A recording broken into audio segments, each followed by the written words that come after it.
Back, and so we've already talked about how igneous rocks were classified, and we've also talked about how sedimentary rocks were classified. And you notice that when we talked about igneous rocks, there were two characteristics that we would use to classify them. One was going to be the mineral content, and the second one was going to be the texture. And then when we talked about sedimentary rocks, we did the exact same thing. So we talked about what was the mineral content of the sedimentary rock, and then what was the texture. So can you guess what the two criteria are going to be for metamorphic rocks? Yeah, it's going to be the mineral content and then the texture.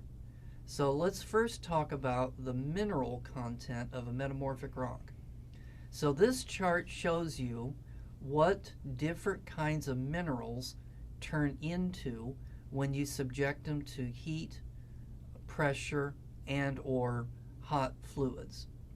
So the first ones there, the olivine, the pyroxene, the amphibole, the mica, the feldspar, and the quartz, so those should look familiar because those were the rock-forming minerals that were found in igneous rocks. So, for example, the olivine were those isolated silica tetrahedrons that were glued together. And then as you went down the chart there from olivine to pyroxene to amphibole, those silica tetrahedrons got hooked together to make more and more complex minerals.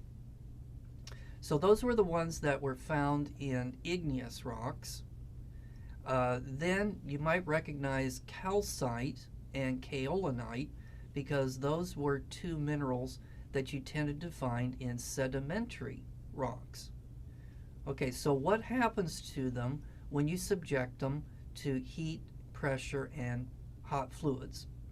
So, for example, olivine can change into the metamorphic mineral serpentine, or it can change into the metamorphic mineral chlorite. Pyroxene can change into serpentinite or serpentine, and it can change into amphibole, and it can change into feldspar. So it all depends on the amount of pressure that's being applied, or the amount of temperature that's being applied, or the amount of hot fluids as to which one it becomes. Amphibole turns into chlorite, and mica turns into chlorite. Feldspar, well, it can turn into feldspar, it can turn into chlorite, and it can also turn into amphibole. And then quartz, well, it turns into quartz. Calcite turns into calcite, and kaolinite will turn into mica. So there are many other kinds of minerals, but these are the main minerals that are going to be found in metamorphic rocks. All right, let's take a break, and when we come back, let's talk about different kinds of metamorphic textures.